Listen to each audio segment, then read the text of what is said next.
The Mm-hmm. unfortunate part is wherever there is Kuki, there is a problem. And things could have been resolved amicably, but who is the Kuki leader? Who is their Mm-hmm. leader? What is their grievances? What is their plights?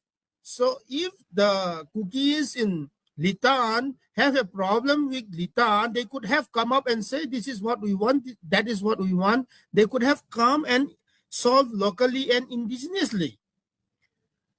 Or if the Kukis have a problem in Dimapur or this thing, Malva, something kind of this thing, they could have solved amicably within themselves. Instead, they will boast, they will write in social media, they will try to provoke the another community, they will try to mobilize their own people for their health, and they try to do spread all this type of narrative, and which the Kuki leaders, the so-called Kuki leaders, are not trying to, stop their own people from spewing venoms.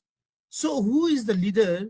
Who is the Kuki apex leader, pan Kuki leader, where we can discuss and where we can talk?